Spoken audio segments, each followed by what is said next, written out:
What's going on, everybody? This is the Clap Your Hands podcast brought to you by Odyssey Sports, brought to you by Sports Radio 94 WIP. I am Elliot Shore Parks, along with the one, the only, the aggregated. Kyle, we got our last podcast episode aggregated by some websites. Very exciting stuff. What's up, man? How you doing? I'm hanging in there, man. Yeah. We're less than a week from the deadline, so this next week is always I don't want to say fun because it's a lot of I think I said this the other day, a lot of texts, calls, and just Yeah. keeping your phone on you at all times. But I guess the good news is because I'm not on their current road trip, I can focus most of my energy on, talking with people rather than Yeah. getting to the arena in San Antonio or wherever else. So it's Well, fun times.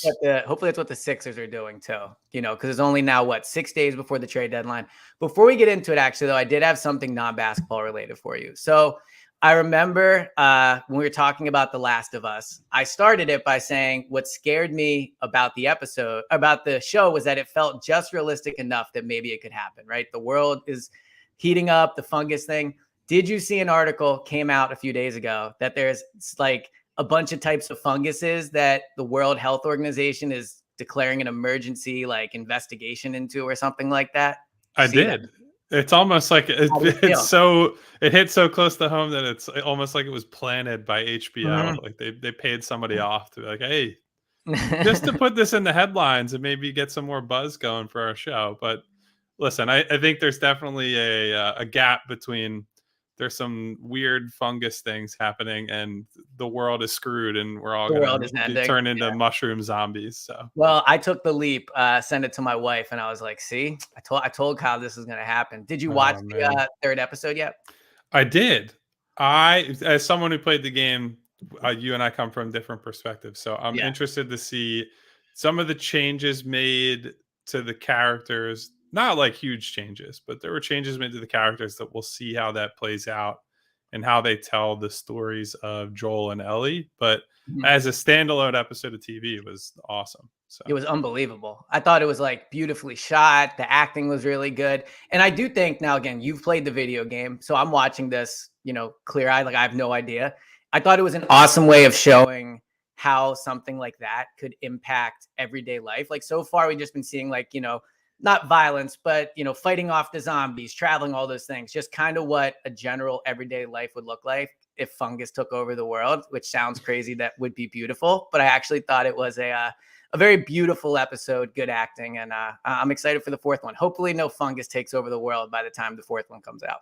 yeah, without getting into spoiler territory for people who haven't watched it, it's just I enjoy seeing the things like, all right, if the world really did Right. not come to an end, but come to an end in the sense that civilization is wiped out. Hmm. It's what do you value or what brings you real joy? And it's Hmm. things like strawberries or Yeah. or the right piece of music, sheet music to play on a piano. It's things like that, and personal relationships rather than the material things that I think we probably hold on to in our own lives. I thought about this remember about a month ago when there was that night on Twitter when everyone thought Twitter was going to end and people were tweeting out Yes. here's my Instagram, blah, blah, blah. And I'm guilty. I tweeted out the Instagram thing. I Yep. will say, obviously, there are more important things in my life than Twitter. But do you ever think about how much our life would change if Twitter went away? Just how different our everyday life would be. Yeah, I thought about it way too much when that was happening. It's That was kind crazy. of a moment of panic about Yeah, how that would change things. all these people that I've been following for years and I've never met that I would just never hear from again. And there would be no rumors, no, what would I do during a game? I don't know. It's funny. A lot of people on Twitter were saying, man, I hope they go away. I don't know, man. I think people would miss Twitter as much of a hellhole as it can be. I think people would miss it more than they think. There's just no real suitable replacement for it right now. So Yeah. we'll see if that ever changes. But for now, Now just keep it going on Twitter with the mean tweets. So the other thing, like I was saying with Twitter, how would we learn rumors? How do we get into those type of things? There's a bunch to get into today. So there's obviously the trade deadline is now 6 days away. We're recording this on a Friday. It's the 9th, right? February 9th. So yes. 6 days away. There's a James Harden, once again, all-star snub, much like the Embiid episode. I don't feel as passionately about this one, but there's a James Harden thing. There's the issues versus the Magic in the 2 games. So we got 3 things we can start with. Kyle, what do you feel like beginning this bad boy with? This is probably a hot take. I honestly think I feel stronger about Harden getting snubbed altogether than Joel just not starting. Because Joel not starting was just a numbers game thing. Hmm. It's very clear that he was going to make the team, and that look, I still think he should have started the game. I think it was ridiculous that an MVP candidate, arguably the MVP frontrunner, is not starting the All-Star game. But it's Giannis, Jason Tatum, and Kevin Yeah, Durant. they All those guys were legit guys. yeah, all insanely good players, having great seasons. Blah blah blah. James Harden not making the All Star team over, Drew Holiday, who I really Right. like. Drew Holiday is just kind of absurd. Not making it over Julius Randle or DeMar DeRozan. Yeah, so And here's the full list. Now I can't imagine there's a lot of people that are listening to this pod but don't know the reserves. But just in case, Bam made it, Jaylen Brown, DeMar DeRozan, obviously Joel made it, Tyrese Halliburton, Drew Holiday, and Julius Randle were the reserves over Harden. yeah, so to me, the two that stand out are DeRozan and Drew Holiday. So Okay. the case against Drew and the Bucks is basically the Sixers and the Bucks have effectively the same record. The Bucks have Mhm. played 2 more games, so they have 2 more wins right now, but the same record. James has better across the board numbers.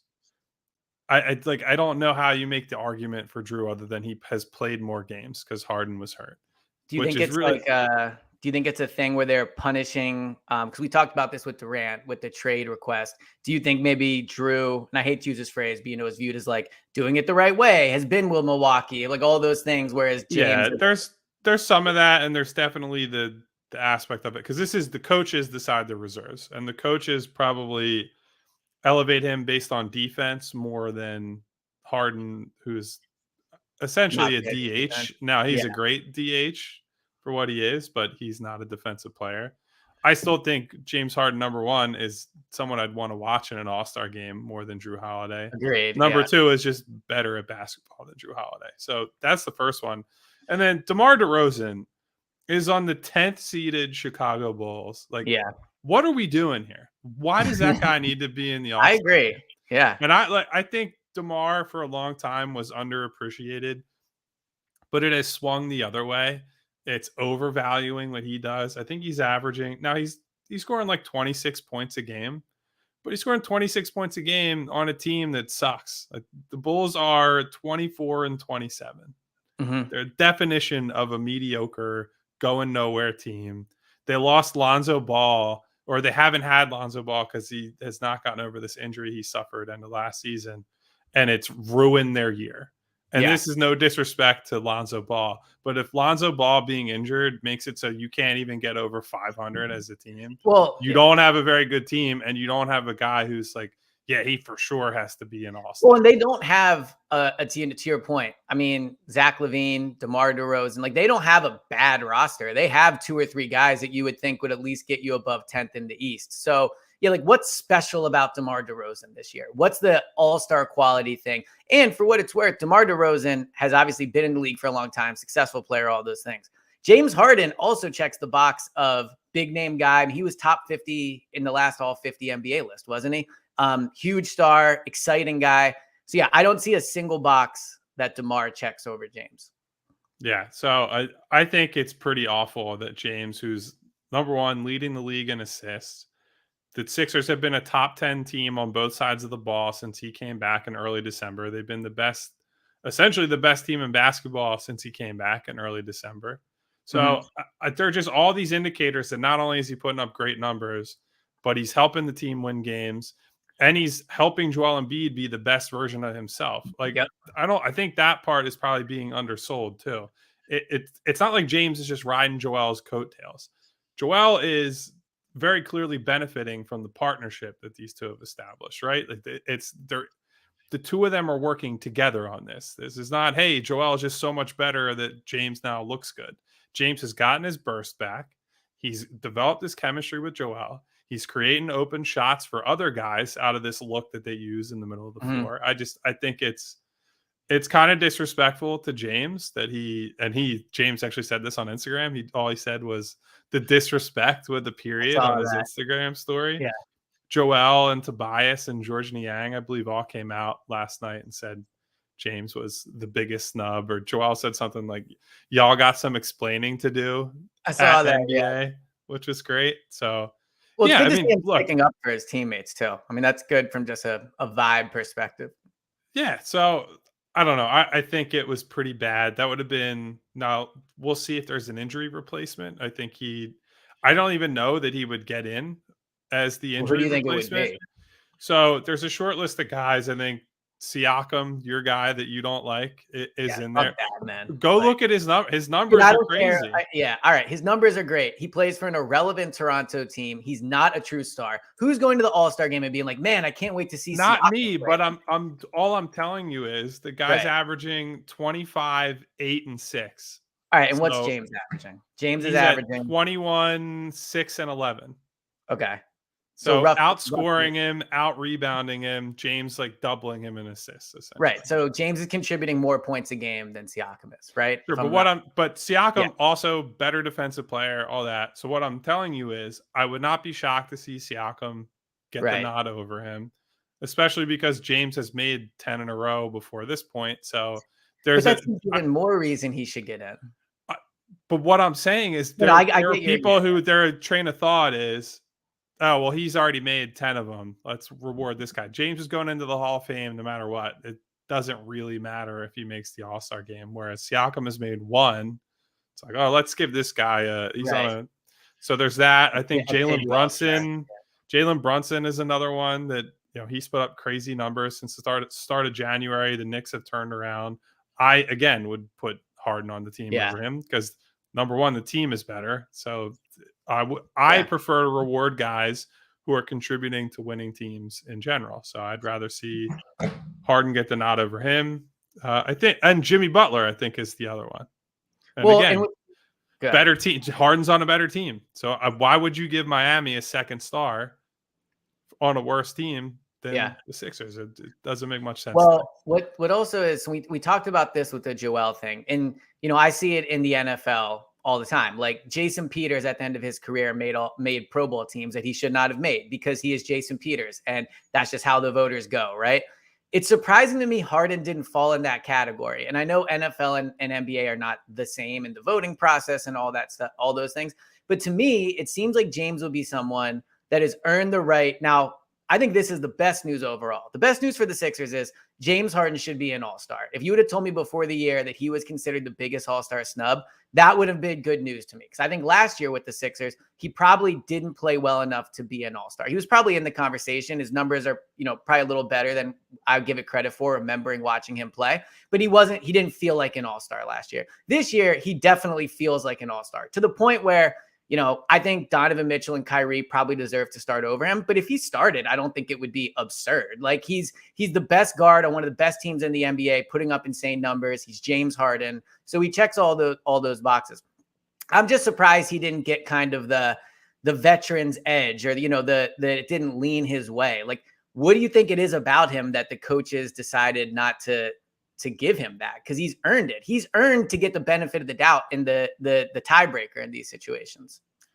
I think some of it is defense, some of it is games played, and then there could be a slight bit of people have not historically loved how he plays. It's a lot of the free throw grifting and all that, and flopping and what have you. I don't think there's as much of that anymore. So I think that would be kind of a silly thing, especially for coaches to hold against him. But, I don't know. The best example you could use of that you're talking about with Pro Bowls and stuff is Kobe Bryant making all defense teams like half a decade after he stopped being a good defender. And that's I'm not picking on Kobe either. That's a thing that, no, but that all defense, there is always a delay. Specifically, guys are still considered good defenders long after they stop being impactful night to night guys. So that's I think that's probably where you see it more than all-star, but certainly that happens in all-star too. So you would have put James in over, you said you would put him over DeMar DeRozan, you would put him over Drew Holiday, Julius Randle. So I actually don't remember how it works for the coaching vote, where I don't know if they still split it with front court and back court. Oh, So good point. I Yeah. was trying to keep it to I make see what you're saying. sure that, Guards. Yeah. yeah, I think that might be a situation where it's guards and front court guys are split. So Well, yeah. I I will mean, say one. you could honestly make it the case over Halliburton too, but what I would say there is that his team's record, which is not good right now, is a direct product of him getting hurt and being out of the lineup. So it's Mhm. different than with DeMar, for example, where he's been healthy the whole year and the Bulls still suck. And they're still Halliburton not has great. basically Yeah. been the only reason that Indiana was there. I mean, they're like the 5 seed at one point for a while there. So I think, and I like rewarding young guys who are, the ascending type players. So I Mhm. didn't have as much a big issue with him as DeMar and Drew. So, how do you think James will react to this? Like, because one with Embiid, we talked about how he could use this as fire. We saw what he came out and did against Denver, and I believe it was the next game. Denver, if I'm not mistaken, was the next game after he was not named an NBA All-Star starter. I mean, James to me doesn't seem like somebody at this point of his career that is using these things as small motivations, but look, I cover an Eagles team that is 16-1 with Jalen, is a favorite to win the Super Bowl, has award finalists all over the place, and still pulls a no one believes in us card. So it's certainly something athletes do. Do you think this is something for Joel and James? I mean, you knowing them better than I do, that they'll kind of put on their shoulder and use as motivation moving forward? I don't think it's anything James will admit to Mhm. publicly, is what I would say. I think he does like to keep up at least, and this might be how he feels in general, but he likes to keep up the facade at the very least that he doesn't worry about other people, and he Yeah. sets his own bar, and like I think that's admirable in a way. Like guys at that level, we've talked about it a lot with Joel. I think it's almost more important that they have their own goals and their own expectations for themselves than what we say or what even coaches or people around the league would say. They have Mhm. to day after day want to raise the bar for themselves. And James did say, I asked him point blank the other night after the Magic game whether this stuff still matters to him. And he said, yeah, of course. It means you're one of the best players in basketball. It means not only are you playing well individually, but you're impacting your team and you're Yeah. making your team better and all that stuff. He says, you never take that for granted. He said, I made 10 in a row. This would be 11. So, but he ended that with, if I don't, then we have bigger goals in mind. So, I think he'll just channel that energy toward the team success, which is, what you would hope any of these guys would do. I don't think he'll go like get on a soapbox and start ranting about it as we Mhm. would probably expect Joel to if he got left off of an all-star Right. team Yeah. altogether. So yeah, I don't think he's wired in a way that he's going to come out and, oh, this is a big motivation game for me. I think he tries to keep it pretty steady most of the time. But of Mhm. course, I think he's a prideful guy. You don't become as good as he has without putting in, hours upon hours upon hours of work. So Right. anytime that's the case, that, he's going to feel it whether he lets us know or not. I will say I forgot about the fact he's made it 10 straight and this would have been 11. It is kind of bullshit that that streak ends when he's playing so well. Like if I'm a voter, I'm taking that into consideration that he's made it this many times and to keep the streak going. Also kind of crazy he made it last year. I guess was he better with Brooklyn than I'm remembering, but I seem to remember him being No, mostly I mean, last year would have been the year that you would have said yeah, between not playing that well, Brooklyn underperforming. and the Now trade stuff Kyrie was out. Yeah. And the trade stuff. th- I think last year was the time to say, yeah, don't get him in there. But to take him away. Yeah. But I will say one positive, at least he's going to get rest. I mean, not that he would have played 40 minutes in the he game, would have but gotten rest regardless. yeah, James is yeah. not turning it up for the All-Star game. I think he's gonna miss the trip to Utah. I can't decide if Utah seems like a place James wants to go Well, party. so this was a thing a while back on Reddit. I feel like people made comments about Salt Lake not having good strip clubs, and then there was some research done into it, and they Right. actually ended up being, if you go to the right places, allegedly, there's some Yeah.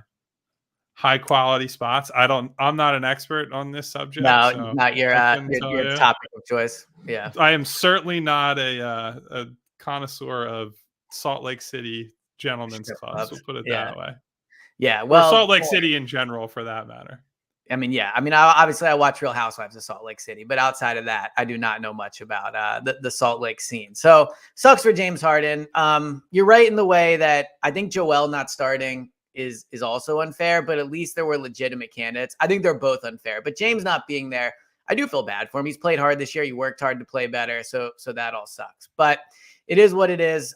So moving forward, the NBA trade deadline, let's get into that stuff now. Cause I feel like since we talked, there's been a few more rumors that have come up. We're getting closer to the deadline. Matisse's name is coming up. I saw Bones Highland in a tweet where someone kind of, roughly speculated maybe he's someone the Sixers could go Well, after. I think he's getting moved, but there's basically no fit there in Philly. All right. So I'll Well, shoot that one down. let me be selfish and start with this. I would love Bones Highland on the Sixers. He is my guy. Shoots threes, guard, looks cool. I saw him play last year in person, and he absolutely lit the Sixers up. So I guess just let me down easy. But what makes you think that's not an option?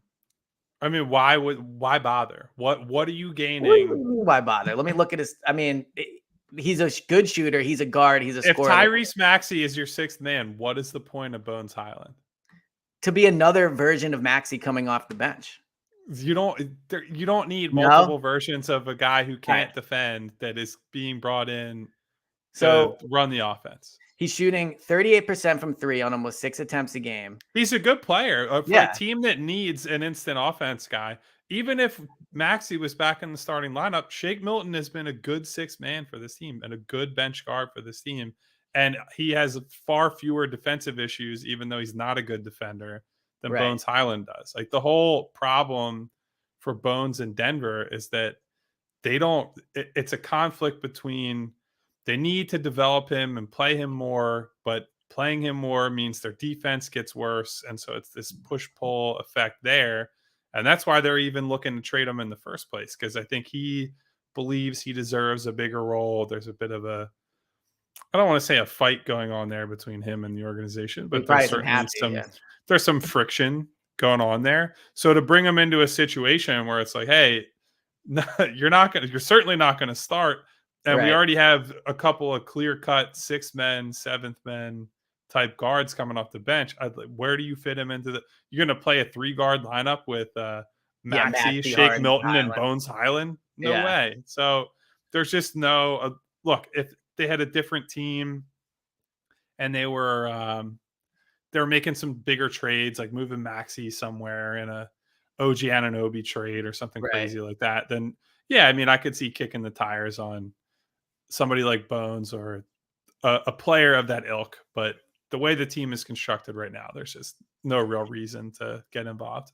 So my counter to that would be, and this is a bit looking in the future, and we've kind of stopped talking about that because they're better now. And I think they have like the 4th most wins in the NBA. They're a legitimate title contender, if not the best team in the East. My argument for Bones would be, although Shake is probably in some ways a better player right now, to your point, like he fits in well. Bones, I think, does have potential where if him and Maxey can improve on defense, like that's a nice 2-guard. Those are 2 nice young guards to have. So if James does leave, or if the ultimate nuclear bomb goes off and Joel decides he wants to leave, I do think Bones is a nice young piece to pick up in that regard. I think if you're relying on Bones Highland to lead you through a rebuild, you are fucked. So that is, and I like Bones. Again, I'm not trying to dump on Bones or anything, but I think he is really small, and he's more of the problem with him is sort of the same problem with Maxey on offense, where he's a combo guard, but he's not really a playmaker. So you're not really replacing what you need in a situation where James leaves. You have maybe like 3 halves of a ball handler, and those do not add up to 1.5 ball handlers. They're just 3 halves. You're not turning into a real point guard or a real lead guard of a team. So again, I like him. I think for a team that needs bench offense, good help, but I don't think that's Philadelphia's problem right now. So clearly the 2 or 3 games I've seen Bones Highland played are not indicative of who he is as a player, is the main takeaway I'm having here. But the other name that's come up, loosely in trade rumors is Nazir Reed. Back up, he's like what? He's like a 4 or 5 type of guy, right? Like he has started these games that Karl Anthony Towns and Rudy Gobert have both missed. Mhm. when Gobert has been healthy, because Cat is still out. He's been out for a while. Reed has been basically the first guy off the bench and then ends up closing some of these games. I think the problem with it, he's been a hot name on the trade market in general. I think he's got real value. The problem for the Sixers is that I think he skews too much toward that Trez archetype, where he's a He's offense undersized, first right? type guy. He's undersized, and it's not the type of big man specifically they're looking for. Now, look, I'm not going to sit here and tell you that if he's available for a good price, not to get him, Mhm. because he's straight up better than the two guys that they have. And if they can upgrade and not have it cost an arm and a leg, it's something you always consider. You always had the weird thing with the NBA, with I guess with big men specifically, they're toughest because they're locked into a spot. Whereas guards and wings, you can do some funky things with lineups and move guys around depending on skill sets. Big men, it's you only have one on the floor, and if you have two, it's a disaster, as we saw with Yeah. Joel and Al Horford, despite the fact that both those guys are pretty damn good. So yeah, I think if he's available for a pittance, maybe, but I just think he's been so good in Minnesota that they're gonna keep a high line, and he probably goes to a team that has no big man depth at all, or just stays in Minnesota. Now, Otherwise, if they could play him instead of Trez, that'd be awesome because he's just straight up better than Trez is. if they do get, we'll use Nazir Reed as the example here, but in general, if they pull off a trade for another backup center, do you think then Harrell or Reed are gone? Like they won't carry all three on the roster, will they? Or do you think they would, or you think if they were I to take, did when I reported all this stuff earlier in the week, I did say I don't think it's a foregone conclusion that if they were to get another center, that means one or both of Reed and Harrell are gone. hmm, They have had this open roster spot for most of the season, which I think people have probably forgotten yeah, I forgot by about that. now. So they're essentially not using it right now. So it doesn't really matter if they're using it on any position, right? It's Mhm. just who's the best player they can use to put in that spot. Now, if you're asking me what the best use of resources is, I do think that they should be looking more toward, two-way wings and forwards, but I think they're also harder to get. So if the best player that they can get to upgrade their roster is a big man, I don't think it necessarily means that Reed or Trez is gone, but I'm a little dubious that they're actually going to trade for a center. I think that might be more of a buyout priority. We'll see how the deadline shakes out, but I think how it tends to happen is those are the guys that get let go because Yeah, backup bigs after the deadline are like, what do you? That's an easy way to tank. You just make weighing the down the team worse roster. by, yeah. So we'll see. So, a couple questions for you. One, you mentioned just then you think your priority would be more 3 and D wing type of guys. Why would you prioritize that over backup center? I just think it's more important in the playoffs, and I Mhm. know Trez is not good and hasn't been good. I know Paul Reed is inexperienced, but ultimately those guys are only playing 10 minutes in the playoffs. I know that'll be an important 10 minutes. There are also matchups where they might not play at all. It might be Yeah. PJ Tucker is the center for, most, if not all, the minutes that Joel is sitting. So that's an important consideration. I just, I don't think that you should use resources there if you have the choice. The other thing is, and look, Matisse Thybulle has been the most rumored outgoing guy this week, right? There are a couple of different reports saying Sacramento's got interest, Golden Yeah, State Golden State. Yep. potentially has interest, and we might as well get into him. And Yeah, I this was is about let me ask you that to get it started. Do you believe there's legitimate interest in Thibault around the league, or do you think this is the Sixers trying to, drum up the idea that people want him? I think it's both. Like I do think there are playoff teams that would take a chance on Thibault. He's on final year of his contract. He's at a low point in terms of trade market value, I think, Yeah. compared to when he's fresh off of making all defense teams or whatever. So it's worth kicking the tires and seeing, hey, if the Sixers are willing to deal this guy, then we might as well try to get in there, see what it's going to take. I do think that the suitors that have been listed or reported illustrate the problem for Philadelphia because Golden State is not trading you anything back that's going to help you win this year. Mhm. Sacramento also probably not trading anything back that's going to help you win this year.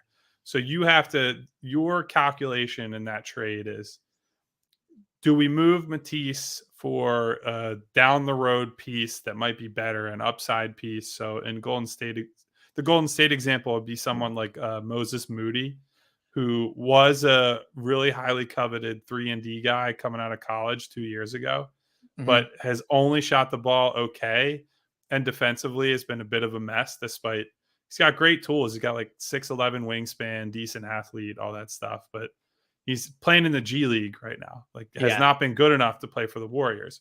So if you trade for a guy like that for Thibault, that's the money makes it so you can do something like that basically straight up.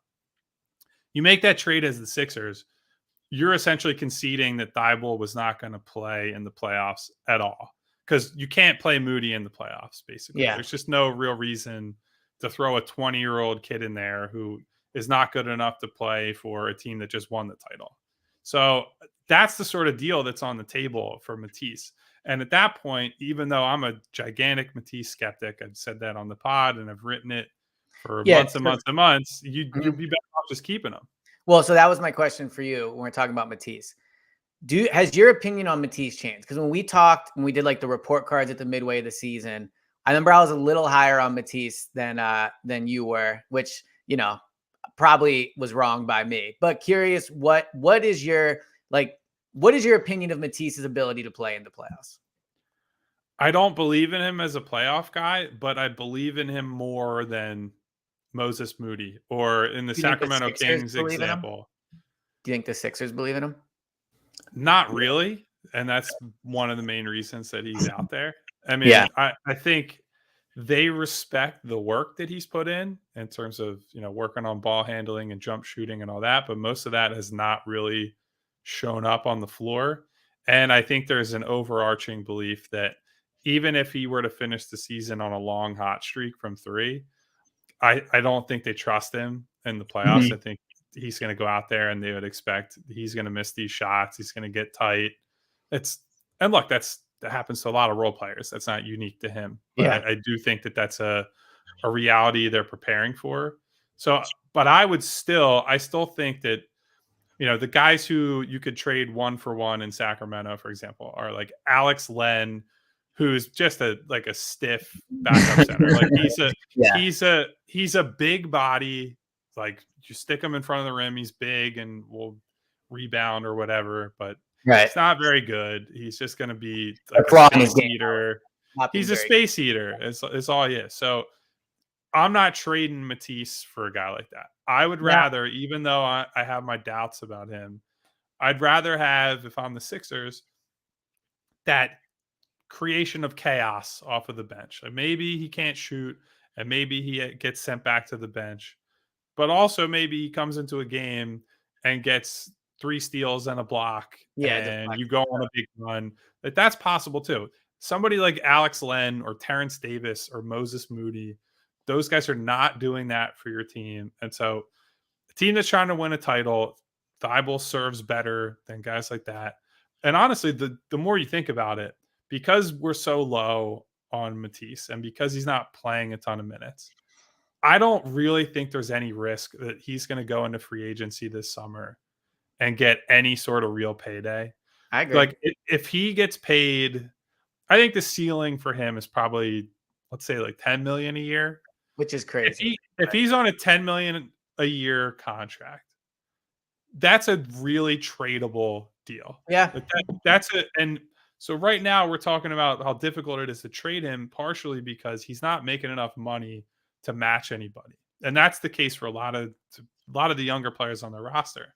Now, if Mhm. you have a Matisse on a $10 million a year deal, it gets easier to make these matching salary trades without having to give up your star players. And then all of a sudden you go from, oh, well, we can only get these like end of bench rotation players to, we combine a couple of these guys and we might get a $20 million a year player Yeah. back in a trade. And so that to me becomes a lot more appealing than a lot of the stuff that's available now. Now, maybe somebody in the offseason says we're paying them a ridiculous amount of money and you Yeah. end up losing them for nothing. But I would rather take that chance, I think, at this point. Now, let me ask you this. If you don't feel comfortable in him playing in the playoffs, and he's probably not going to play a ton of minutes, I do agree with you that he just has the body type and the game where he could come in, deflect a few passes. Who knows? He gives you 4 minutes that help you that help spark you.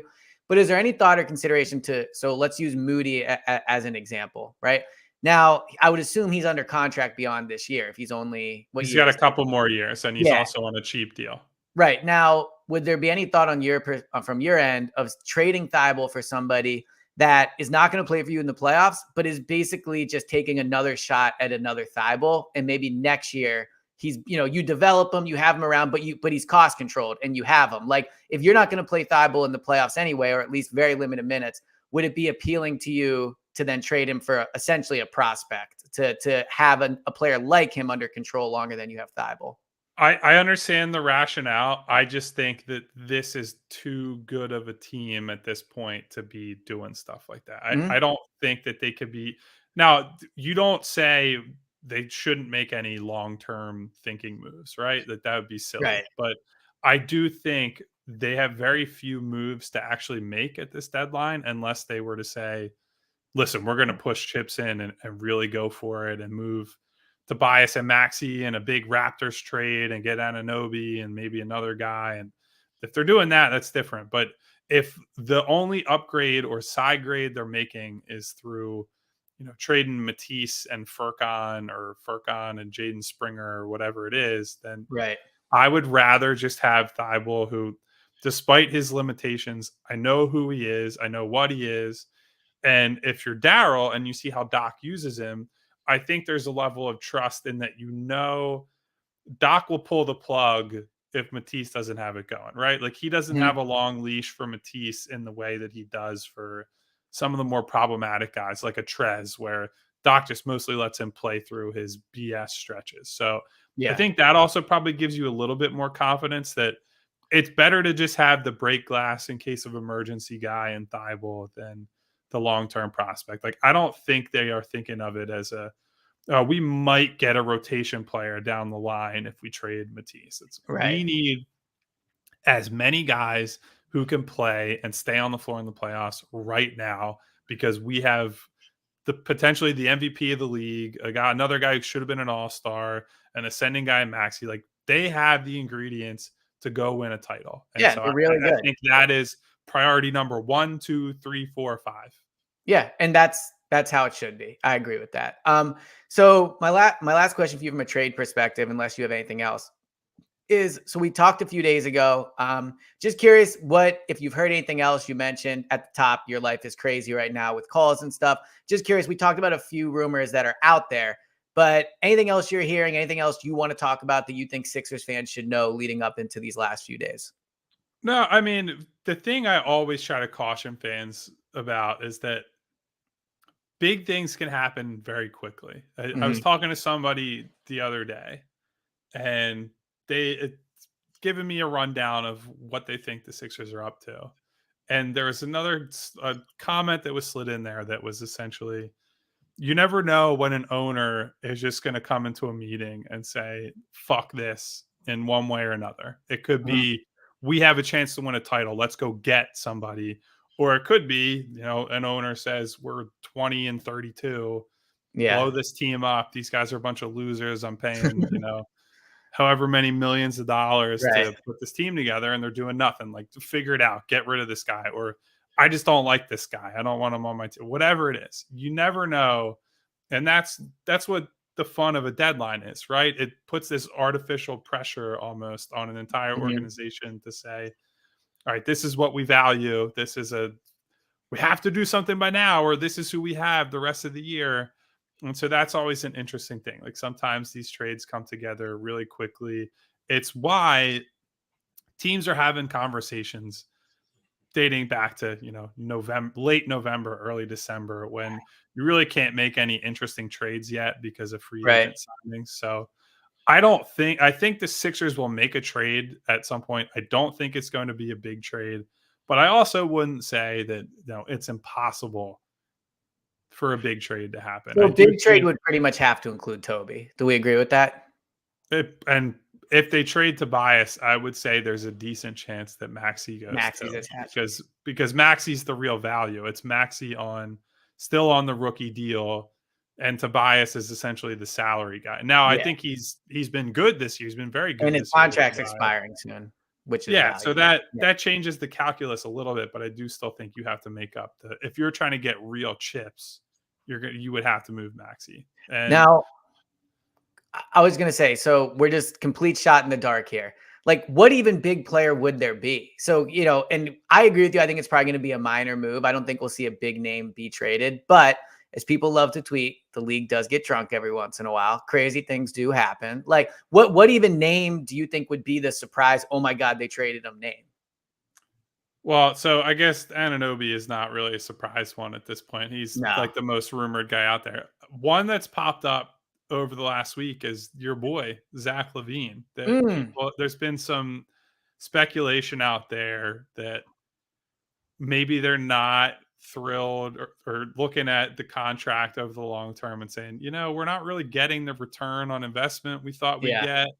There may be some concerns about his health coming off of off-season surgery, things like that, and certainly has a history where he's torn his ACL, I believe, multiple times, dating back to not ideal to his amateur days. So all that stuff isn't great. So I mean, it would still be a little shocking, but I don't think it'd be completely out of the blue at this point because it has bubbled up enough that there are some people talking about him as maybe Chicago just decides. But I don't think that's the Bulls' MO in general. I think if we're talking about ownership, the Bulls owners are pretty notorious. Like, yeah, they're kind of okay just hanging in that middle ground of the NBA and being like an okay playoff team and sticking around in the standings until they get like a 6 seed, and that's just fine with them.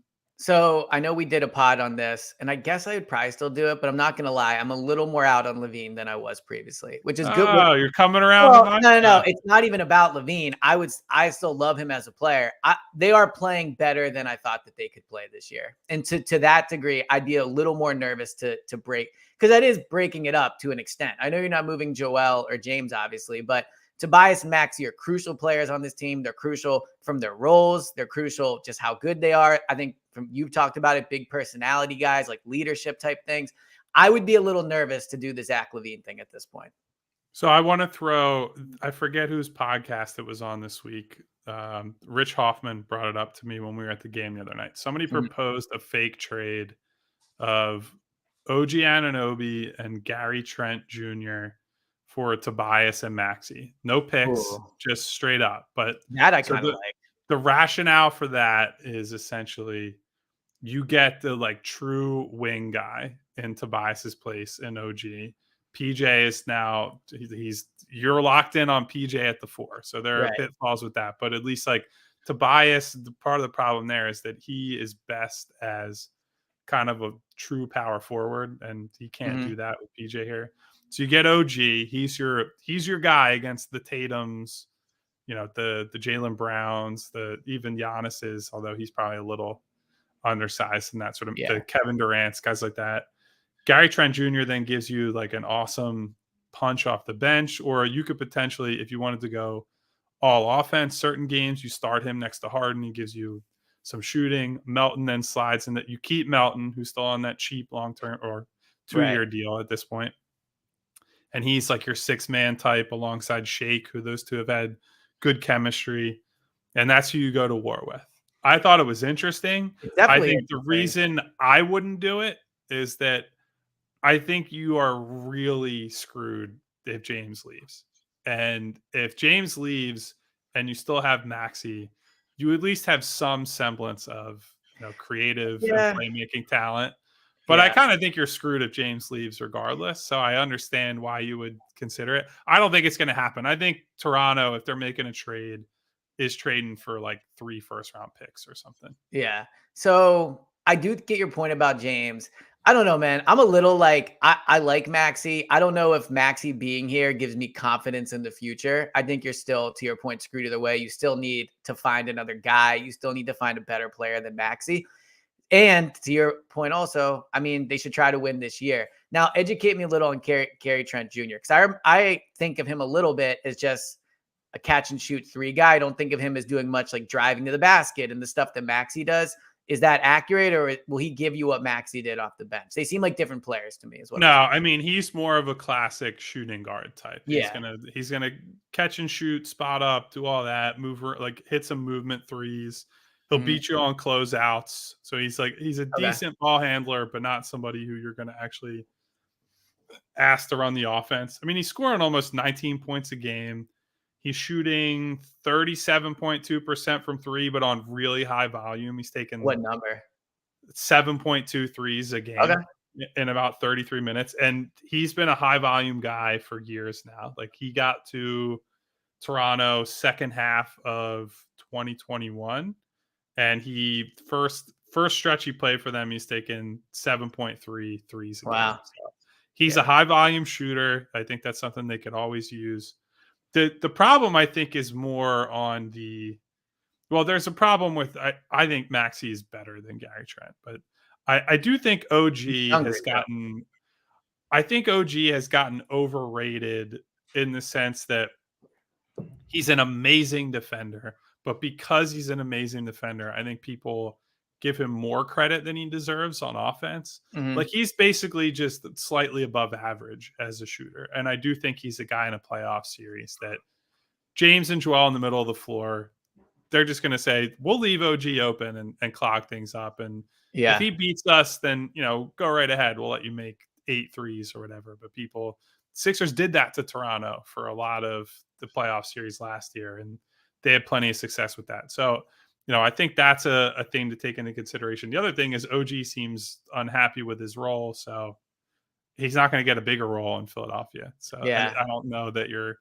making that any better for him. So I do kind of like the trade in a way. I feel like the combination of those two is probably better than the combination of Toby and Maxey. But to your point, OG is unhappy in Toronto.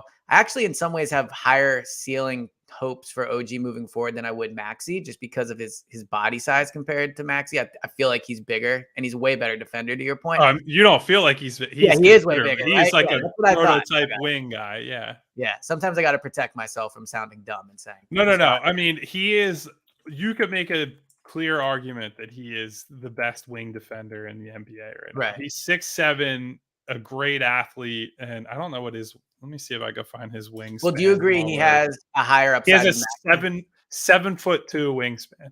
It's pretty So good. Do you yeah, agree he has a higher upside than Maxey? I do, but I don't know that basically you're just saying he's got better tools, because I think Maxey, the scoring upside is far above where OG is. Mhm. Really, you're just saying that OG is a better two-way player is what it comes down to. And I Yeah. think that's the case, but I do think people overstate how good his offense is, because they're so enamored with his defense that it's like, oh, and this guy can score. It's like, yeah, a little bit, but he's not like the best offensive player in the world. Yeah. It's not Well, somebody I want to run offense through. Put it that way. again, I remember last year in Toronto when they were playing the Raptors, just thinking Toronto doesn't have the guy. Like OG is not the guy, and he wouldn't have to be here. But if he's unhappy with his role in Toronto, I'd have some skepticism about that. All right. So And unfortunately, one more thing before, yeah, that's what I was going to say. Yep. Go because ahead. you're going to leave, right? So Yeah. Tobias is somebody that I think you would take for granted if you swapped him out for OG, in the sense that OG is not someone with 6 seconds on the clock who's going to go out and get a good shot and make it over somebody. Yeah. He's just Tobias will get you 4 to 6 points in a playoff game on possessions that they have no business scoring on. And I think that's Yeah. something that, you certainly appreciate as a more Oh, yeah. offense centric guy. I think that's something that they would miss if they were to ever move Tobias for more of a defensively conscious guy. And again, I do really feel this way, and I'm surprised I've gotten to this point. It does seem like the team just works. I'm not saying they're perfect. I'm not saying they have defensive issues, all those things. But man, just with you talked earlier about how James is making Joel better, and maybe he does not give a lot of credit for that. I just feel like all the pieces are finally fitting. And there's been so many years of, well, Ben doesn't really fit, or Jimmy's here and they weren't able to do it, and Tobias isn't doing what he needs. And it feels like everything really fits now. So I'd be a little cautious of, well, I think that, again, OG and Gary Trent Jr. are probably combined better than Toby and Maxey. it does just feel like it fits. So I would be worried to blow it up when they're playing so well. Yeah, and I think that's probably a good place to end it, right? Yeah. Well, I was gonna say, so I hate to end it so abruptly, but I do have to go to the Eagles because of they're in the Super Bowl and I got to make sure I'm there. But the last, Hustler. yeah, exactly. The last thing I guess I will say is, they play the Spurs tonight. Whatever, not a great matchup, but anything, just any final thoughts you want to say moving forward before I get out of here and next time I talk to him in Arizona. No, I mean we'll do our best with your schedule I with know. putting out these pods next week. So bear with us as Elliot covers the Super Bowl and also does a podcast about the I Sixers. know I'm not gonna lie, it's been tougher than I thought. I'm happy you're so good at talking Sixers because, well, I think the timing too. I mean, the Sixers games right now when you're playing the Magic twice and the Spurs. I mean, I've forced myself to watch them, but they're not exactly You better prime watch that time. Celtics game next week. That's a big one. I know I will watch that one, and I think they have the Nets the night before the Super Bowl, if I'm not mistaken. So that'll be a fun Philly sports weekend. But all right, thank you to everybody that has listened. Thank you to everybody that has listened to the pod. Our last episode was our most listened to episode, so the pod is growing one episode at a time. And appreciate everyone that's been taking this ride with us. Once again, download the Odyssey app, Sports Radio 94 WIP, and trade deadline's coming up, so we'll have a few before then. And next time I talk to you, I'll be in Arizona. But Kyle, I will talk to you next time, buddy. Enjoy the warm weather in Arizona, buddy. I will. Talk to you later.